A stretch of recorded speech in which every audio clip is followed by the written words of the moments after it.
याद करेलू, रतिया में आह भरेलू। बोला कैसे याद करेलू, रतिया में आह भरेलू।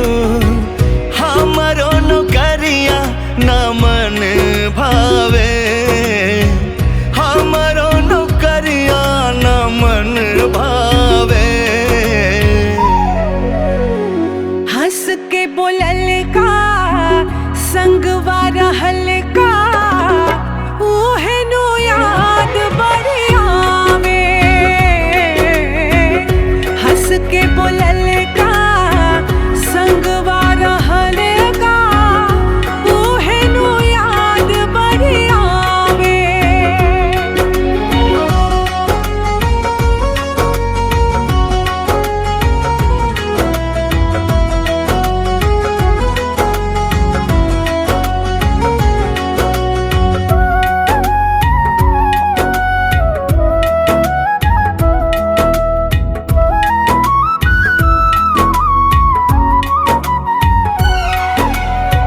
सोच सोच बतिया आधी आधी रतिया, नींद न आवे बस रोईला।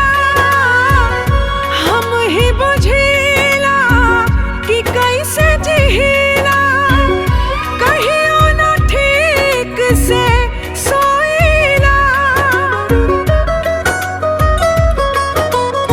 हमरो हाल सुनाए धानी, बाटे तोहरा लेखा हो।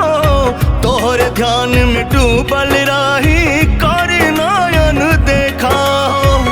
हर पल मन तोहरे पधावे।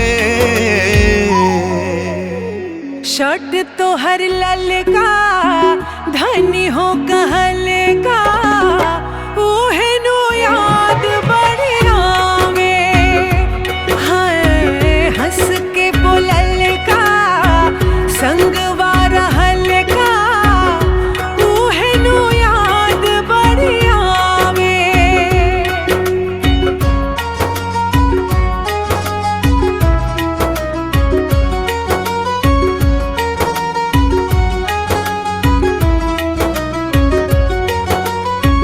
खुद के सवारल केसिया के झारल, सब कुछ बोलम छूट गइल बा।